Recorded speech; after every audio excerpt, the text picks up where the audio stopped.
Boa noite, meninos. Boa noite. Boa noite.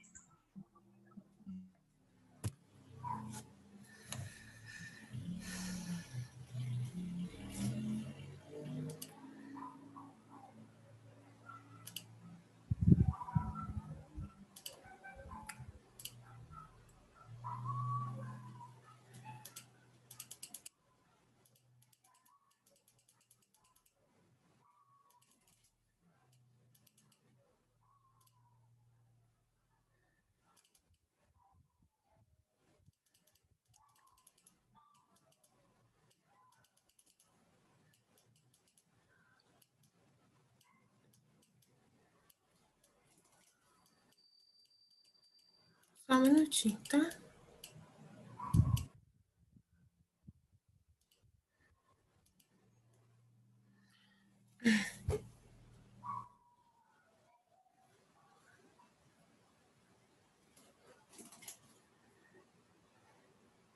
Tô enviando aí para vocês pelo chat os slides, tá? Da aula de hoje. Mas a Jéssica não tinha entrado? Eu tinha visto a Jéssica aqui, impressão minha.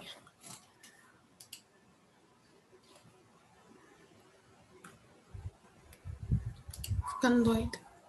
A Jéssica tinha entrado, gente? Eu tô ficando doida. Eu não vi, não. Não, ó, a Tati, ó. Eu confundi a voz dela com alguém. Vamos lá.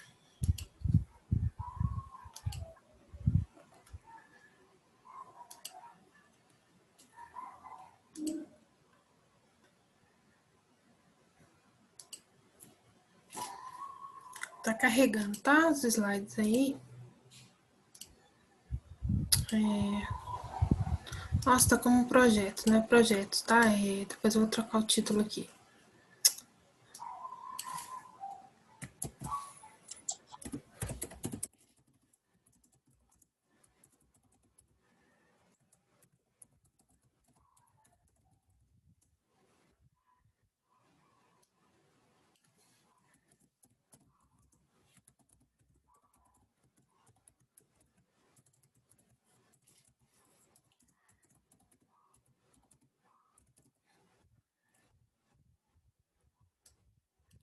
Meninos, então aqui hoje a gente vai ver as rotas tecnológicas de produção do biodiesel.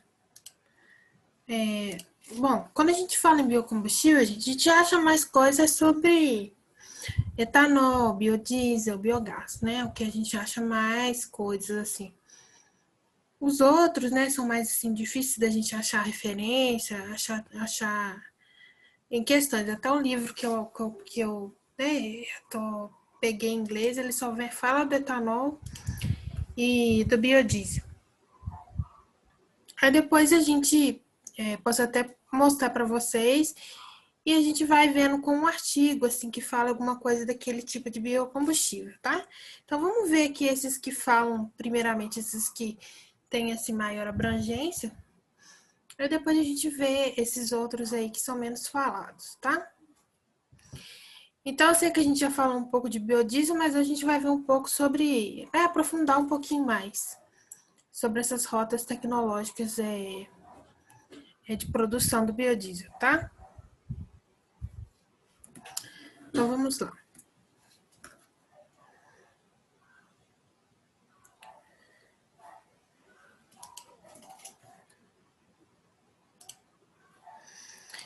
Então, a gente sabe que o biodiesel, o principal substituto aí do diesel, né, que vem de combustíveis fósseis, né. Então, o diesel, né, ele é um combustível que pode ser complementado por óleos vegetais modificados em alterações de motores. Então, o diesel, né, a principal forma que a gente vê o diesel sendo vendido para a gente é com a adição de biodiesel. Então, o diesel ele pode trabalhar com a adição desses óleos vegetais, né?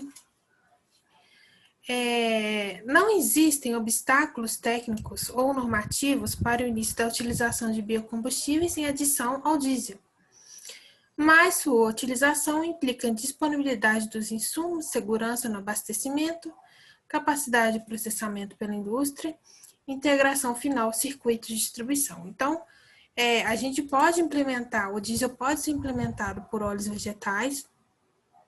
No caso, quando a gente faz a transesterificação desse óleo vegetal, a gente consegue fazer o biodiesel. Tem um motivo porque a gente não usa o óleo vegetal diretamente, por isso que a gente faz o processo de transesterificação. Mas quando a gente vai fazer essa adição ao diesel, a gente tem que, né, não existem aspectos técnicos ou normativos, como você está falando ali, tá? Mas existem algumas condições que vão limitar essa implementação de biodiesel ou de óleos vegetais no acréscimo ao diesel, que é o quê? A questão de insumos, tá? Disponibilidade de insumos, visto que a gente vai estar trabalhando com óleos vegetais, visto que os óleos vegetais eles também são para a fonte de abastecimento. Segurança no abastecimento, a gente ter essa fonte. Capacidade de processamento pela indústria, se vai conseguir processar a quantidade necessária. E integração final aos circuitos de distribuição. Então, a utilização aí no caso do biodiesel, né, que é um novo tipo de combustível, depende de outros fatores, de uma relação positiva entre a energia consumida no processo de produção e energia disponibilizada pelo combustível produzido. Então, ou seja, para ele ter, por exemplo, uma relação positiva, para ele ter vamos dizer, um custo-benefício bom, a gente tem que ver a quantidade de energia que a gente, né, usa para para consumir no processo e a quantidade de energia que ele disponibiliza para a gente poder estar trabalhando com ele, tá? O uso do biodiesel reduz emissões associadas ao diesel na base fóssil e trata-se de um produto não tóxico e biodegradável. Estudos da Europa com o biodiesel produzido da canola concluíram que, comparado ao diesel, o biodiesel puro reduz a emissão de gases de efeito estufa entre 40% e 60%. Então, aqui, os países, a Europa, Estados Unidos, eles também implantam esse tipo. Tem uma apostila que fala, depois eu posso mostrar para vocês, que fala desses estudos, né? Cada país assim vai ter sua oleaginosa, assim, que é mais disponível para poder fazer o biodiesel. E aqui ele está falando que na Europa, né, eles pelo tipo, né, de oleaginosa que eles usam, eles conseguem reduzir a emissão de gases de efeito estufa de 40% a 60%, tá? As reduções no Brasil a partir da soja não seriam maiores, tá?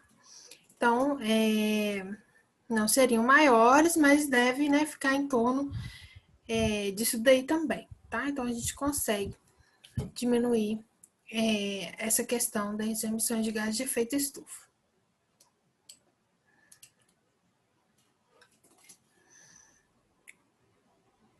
Aí aqui um dado, tá? Que fala aqui, um dado só para vocês verem a dimensão de como que o biodiesel poderia estar sendo implementado. Em 2002, que né, tá bem distante da gente já, a demanda total de diesel no Brasil foi de 39,2 milhões de metros cúbicos, né, de diesel, dos quais 76% foram consumidos em transportes, tá? O país importou 16,3 dessa demanda, equivalente a 1,2 bilhões.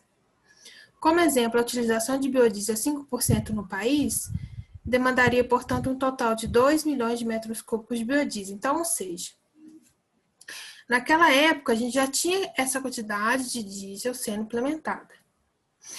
E como existe aquelas leis que teria, por exemplo, que para você abastecer o diesel, você tinha que, né,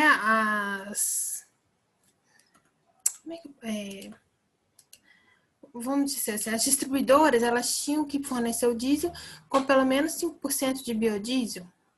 Então, se você vendia 3,2 milhões de metros cúbicos de diesel, você praticamente era obrigado a produzir 2 milhões de metros cúbicos de biodiesel para ser implementado no diesel, porque a gente sabe que o diesel vendido, ele tem que ter uma porcentagem de biodiesel crescido, tá? Então, nessa época era de 5%. A gente vai ver que agora não é 5% mais. Ele é bem maior. A tendência é só aumentar, tá? Essa quantidade de biodiesel adicionada ao diesel. Muitas oleaginosas podem ser usadas para a produção de biodiesel. A área para os 5% do diesel, B5 é o diesel com 5% de biodiesel, tá? Com oleógenas locais e usando apenas soja, dendê e mamona, seria cerca de 3 milhões de hectares. Então, a soja, o dendê e a mamona é o que a gente fala bastante aqui para nós. Mas a gente sabe que a gente pode usar também resíduo de frituras de óleo e entre outras oleaginosas. Mas partindo dessas oleaginosas que a gente plantaria para poder estar fazendo biodiesel, a gente gastaria cerca de 3 milhões de hectares, tá? A área de expansão possível para os grãos é de pelo menos 90 milhões de hectares. As áreas aptas para o dendê atingem na Amazônia cerca de 70 milhões de hectares, com alta aptidão de cerca de 40%. Aí, isso aqui a gente falando das matérias-primas. Então, aqui a importância que a gente vai ter a ampliação, né, dessas áreas cultiváveis na área de expansão. Né? A gente vai investir nisso daí, vai ter que ser investido. Agora, vem a parte do emprego e renda, que também, né, abordou um pouco na prova, né, a gente chegou a comentar um pouco no início. Então, justamente por causa dessa parte de aumentar os hectares e tudo, a gente vai ter a geração de empregos, né, a gente vai precisar de mais pessoas trabalhando para poder gerar essa quantidade. Então, o agronegócio da soja gera empregos diretos para 4,7 milhões de pessoas em diversos segmentos de insumos, produção, transporte, processamento, distribuição e cadeias produtivas de suínos e aves. Então, aí a gente vai ter um aumento do agronegócio, tá? Trata-se de uma produção de 52 milhões de toneladas em 20 milhões de hectares, no total diretos e indiretos, 4 hectares por pessoa. Então, aí a gente vai ter aí um estímulo, né, do agronegócio. Aí, por isso que bate tanto na tecla lá que seria uma inclusão social, né, de emprego e renda, tá?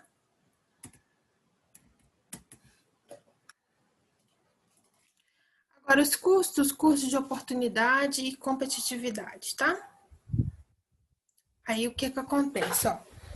Na Europa e nos Estados Unidos, o custo do biodiesel é hoje 1,5 a 3 vezes maior que o diesel mineral. não há previsão de reduções importantes para o custo no futuro. Isso aqui ele falou um tempo atrás, talvez a gente consiga, né, reduzir esse preço aí. O biodiesel é justificado por externalidades positivas, como meio ambiente, geração de emprego, segurança e balanço de pagamento. A gente sabe todas essas vantagens, meio ambiente, geração de empregos e tudo. Mas que um caso é certo, que o biodiesel, a produção dele, ele é mais caro do que a produção do diesel convencional, né? Então, ele acaba sendo mais caro. O mesmo ocorreria no Brasil, com exceção do possível caso da mamona, ou algumas oleaginosas que poderiam evoluir muito com a pesquisa agrícola. Então, a mamona, que talvez ela não consiga, né, extrair tanto óleo, alguma coisa, talvez dela poderia ser mais difícil a gente poder extrair esse tipo de óleo e talvez o processo ficaria mais caro, né? Então, dependendo da oleaginosa, poderia ser que ficaria mais barato, tá? Ou mais caro. Contudo, é preciso conhecer de modo mais detalhado os custos naturais esperados no futuro. Além de valorizar externalidades positivas importantes, como a geração de emprego e renda, é importante dimensionar os níveis de subsídios necessários, decidir sobre adequação ou considerar alternativas.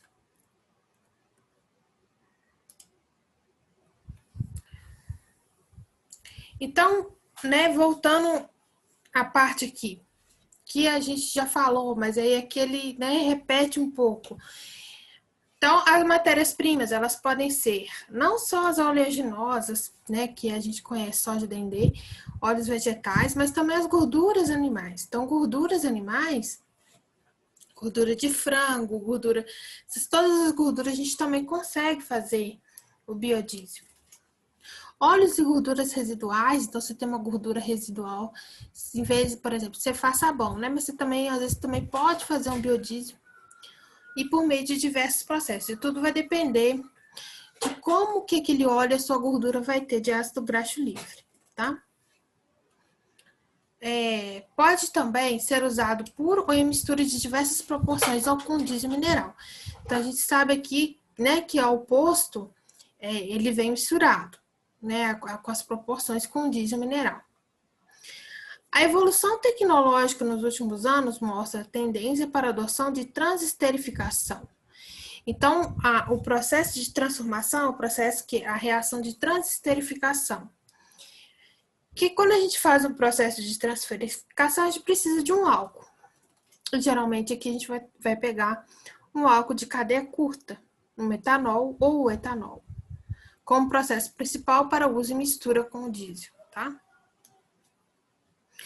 Justifica-se pela possibilidade de introdução na frota atual de veículos automotivos sem nenhuma modificação dos motores, né? É lógico que para você inserir esse biocombustível, esse biodiesel na frota atual, a gente precisa que ele passe em certos níveis de qualidade, em certas especificações, em certos parâmetros, né, que os biocombustíveis têm que entrar. Mas ele não precisa passar por nenhuma modificação, né? Ele consegue, né, assim, para poder funcionar no carro, tá?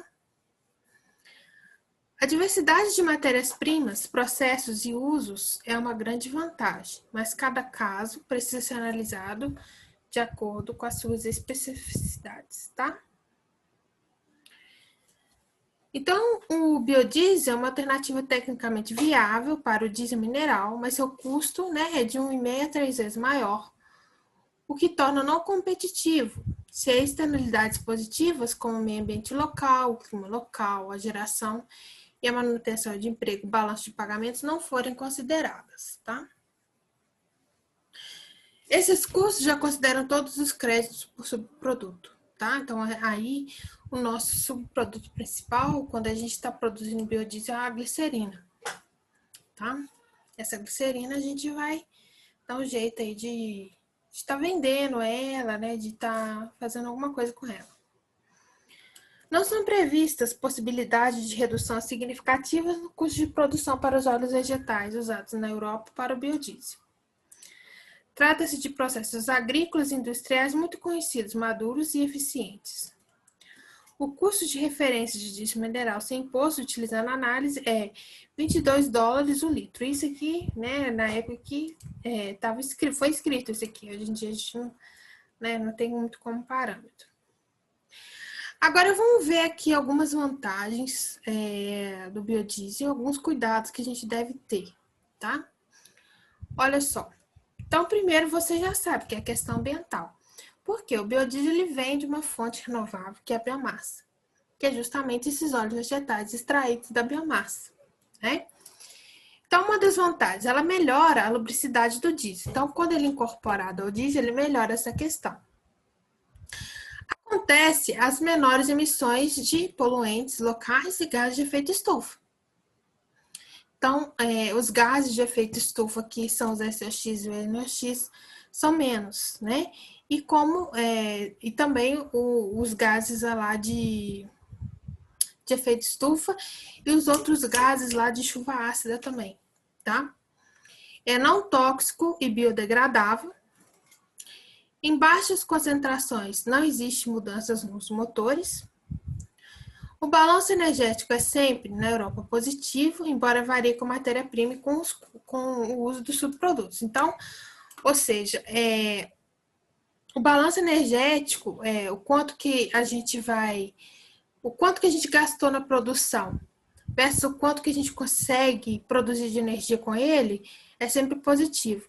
Mas isso depende também da matéria-prima que a gente está utilizando. Em questão também da parte financeira, tá?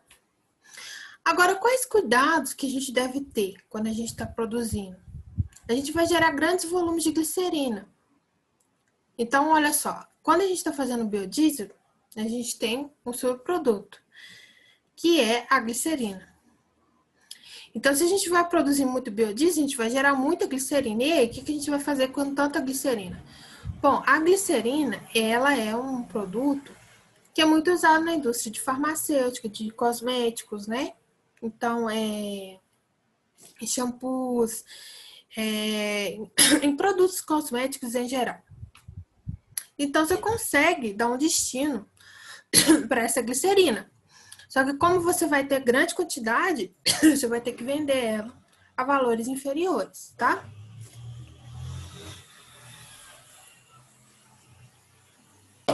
Então, ele fala aqui que todo mercado de óleos químicos poderá ser afetado, tá? Não há uma visão clara sobre os possíveis impactos potenciais dessa oferta de glicerina. Então, seria isso daí. Agora, continuando aqui. Então, pelo ciclo, né, que a gente fala, por que a biomassa ela é renovável, por que ela gera menos poluição? Porque acredita-se que, pelas as quantidades de CO2 que ela emite, esse CO2 é reincorporado no ciclo e das plantas, né? Então, como você tem que plantar mais, essas plantas vão absorver esse CO2. Então, acaba que a gente gera menor poluição. Consequentemente, menor efeito estufa. E aqui, no caso, o biodiesel, ele gera menos SOX e NOx, tá? E aí vem da cadeia, vem da estrutura do biodiesel, tá? Então, o biodiesel, ainda mais o diesel, né? O diesel é o principal que elimina os SOX e os NOx na atmosfera. Então, o biodiesel, eles têm esse menor teor, né? De enxofre e de NOx. Esse gráfico aqui não vou passar, esse gráfico tá muito ruim, tá? Então, aqui ele é um combustível biodegradável, produzido a partir de recursos renováveis, que é a nossa biomassa, proveniente de óleo vegetais e gordura animal, substitui total ou parcialmente o óleo diesel, pode ser utilizado puro ou misturado ao diesel, usados em motores de ignição ou compressão, e conforme o teor da mistura, não necessita de modificações e adaptações. Agora, o que vem a ser o biodiesel? Quando a gente pega o biodiesel, ele tem uma função orgânica, ele pertence à função orgânica éster. tá? Aquela que tem um C dupla OO e, né, ele é um éster. Então, ele é um produto de um ácido, geralmente orgânico, com álcool. Enquanto o diesel é uma N-parafina, uma normal parafina, subproduto do petróleo processado das refinarias. Então, aí é a grande diferença entre eles, né? Então, o diesel aí vai ser um hidrocarboneto e o biodiesel para a gente vai ser aí um éster, tá?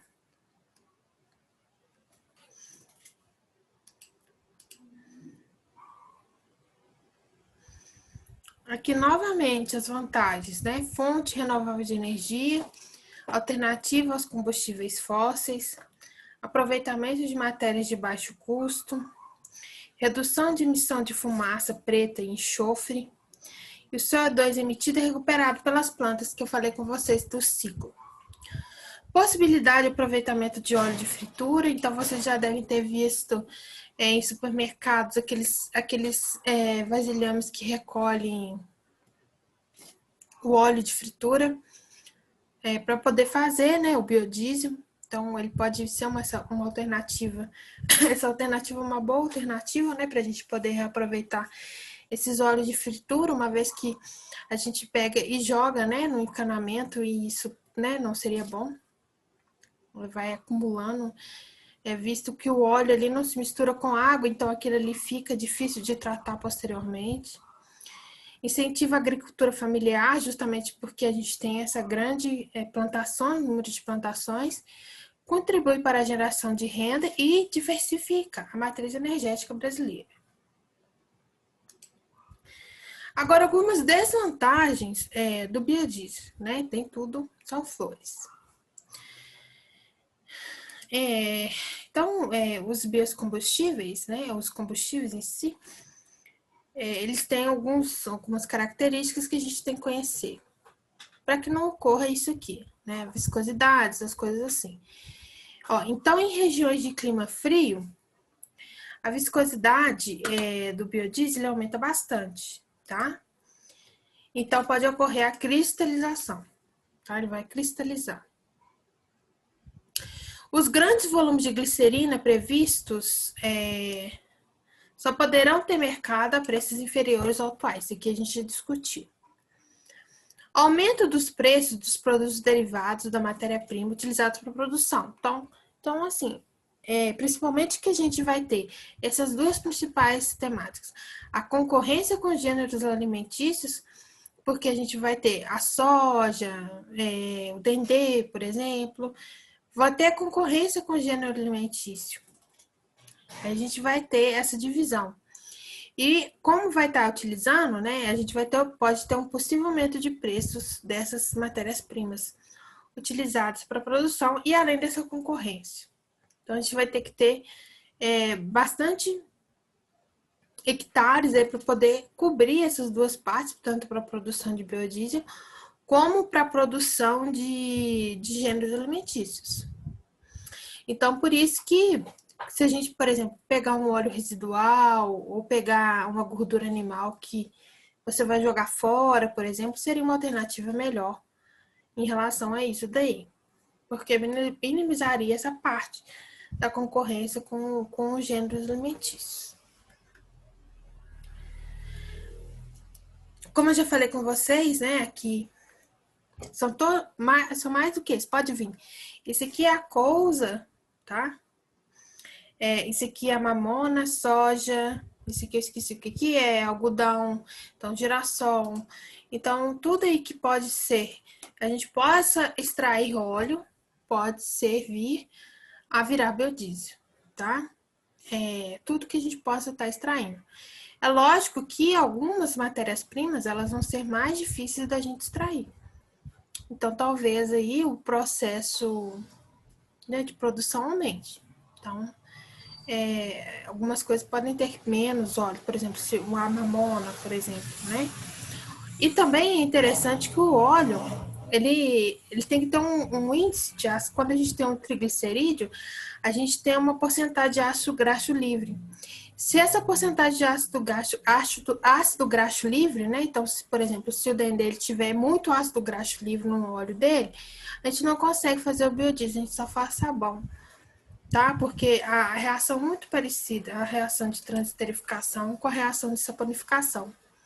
Então, se a gente tem um pouquinho a mais de ácido graxo livre, a gente, né, acaba formando o sabão em vez de formar o biodiesel. Então, o óleo, ele também tem que ter a especificação dele também.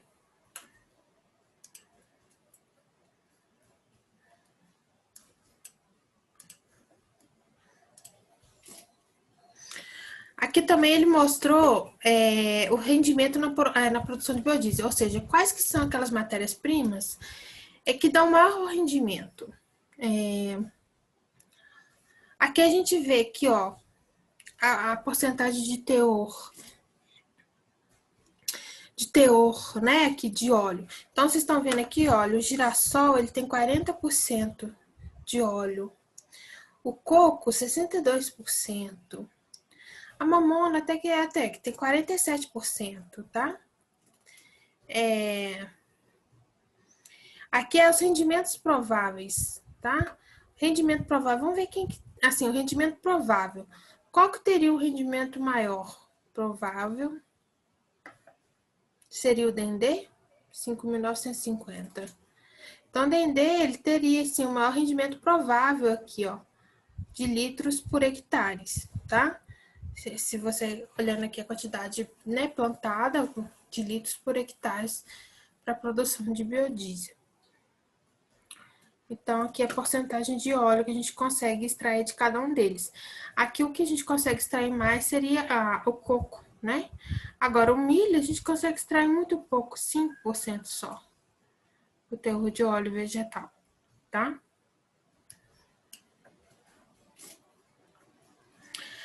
Como eu já tinha falado anteriormente para vocês, então o Brasil ele tem uma potencialidade enorme de biomassa na casa dessas oleaginosas. Então a gente vê que no Nordeste tem boa parte de mamona e algodão. No Sul a gente tem bastante girassol. No Centro-Oeste e Sudeste bastante soja. No Nordeste a gente tem bastante dendê e babaçu. Então o Brasil, ele realmente tem grande potencial para essa produção. Aqui é uma matriz, essa matriz também está bem antiga. A gente já discutiu aqui sobre as matrizes energéticas. Eu nem vou falar os dados para vocês, porque está bem antiga essa aqui. Sobre as energias renováveis, né? Então, a biomassa aqui, ó. O óleo diesel, né? Como sempre, ele vai ocupar uma bastante parcela aqui, tá? E aqui é uma tabela, tá? Isso aqui é porque vem do livro, tá, gente? Então, o livro, ele não sofreu atualização. Então, aqui a produção mundial de biodiesel. Então, a gente percebe que ao longo dos anos, tá? O biodiesel, né? A produção de biodiesel, ela vem crescendo, né? Vem crescendo bastante aí ao longo dos anos. Até porque, né? A quantidade de diesel vem crescendo, de biodiesel, consequentemente, vem crescendo também.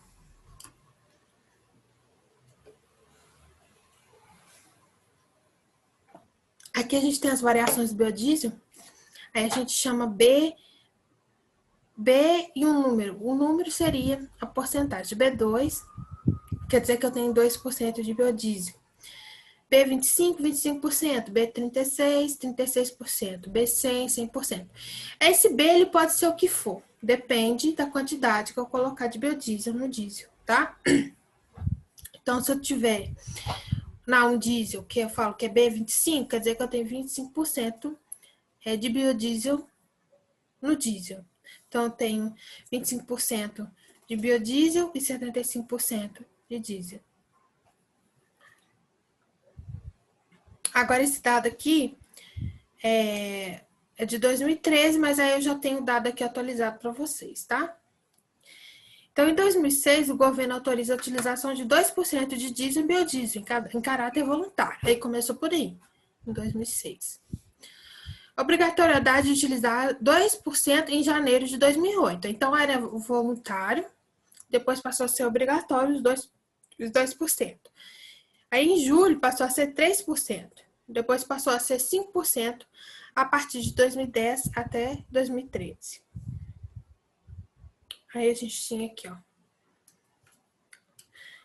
o B100, né, que é o biodiesel puro, o blend, né, que vai do B5 ao B20, e o B2.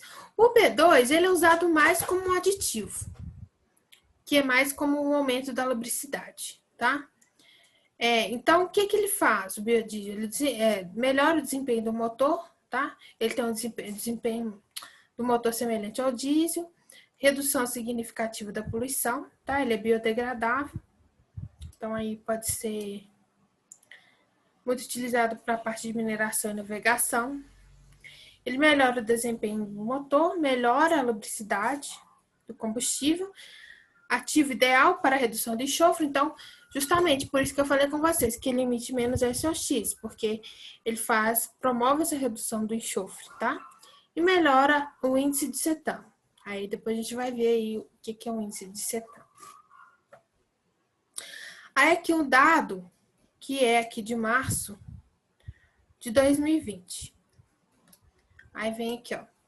Percentual obrigatório de biodiesel no óleo diesel sobe para 12%. Então, atualmente, a gente usa 12%, tá? O cronograma estabelece que o percentual deve chegar a 15% em 1º de março de 2023, que é o limite máximo, tá? Então, aqui, essa notícia foi em março de 2020. Então, a gente usa, ultimamente, 12% de biodiesel no diesel. Então, aqui vem a notícia, ó. Entrou em vigor no último dia 1º a medida que estabelece o percentual mínimo obrigatório de 12% de biodiesel ou óleo diesel vendido ao consumidor final, que é o B12. Antes do percentual era 11%. Então, antes a gente estava usando 11%, tá? A gente não, né? Porque eu, pelo menos, não uso diesel, né? Mas, assim, caminhões e etc. O cronograma aprovado pelo Conselho Nacional de Política Energética, do Ministério de Minas e Energia, estabeleceu que as próximas evoluções da adição obrigatória devem ser em 1º de março de 2021. Então, dia 1º de março de 2021 já vai mudar, já vai passar de 12 para 13. Depois de 1º de março de 2022, já vai passar para 14. E 1º de março de 2023 já vai passar para 15, tá? Segundo o Ministério de Minas e Energia, o uso do B12, a expectativa é que a demanda de biodiesel cresça 1 bilhão de litros neste ano. Então, aí a gente já está vendo que vai aumentar a produção. A estimativa de consumo é de 6,9 bilhões de litros em 2020, crescendo 17% em relação a 2019. Então, ou seja, aumentou 1% com esse 1%. Já espera-se crescer 17%, né, o setor, de um ano para o outro.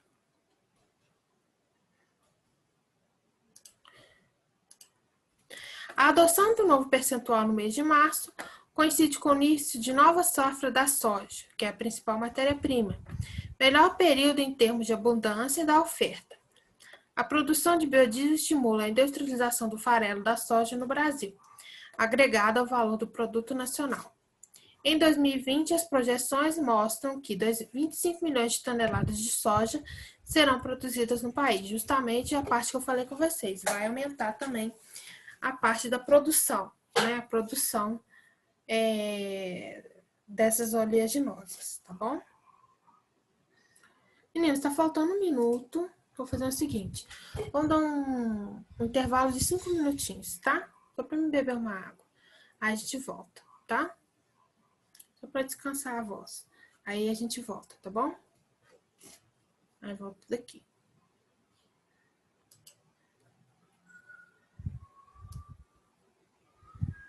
Vou sair aqui, tá?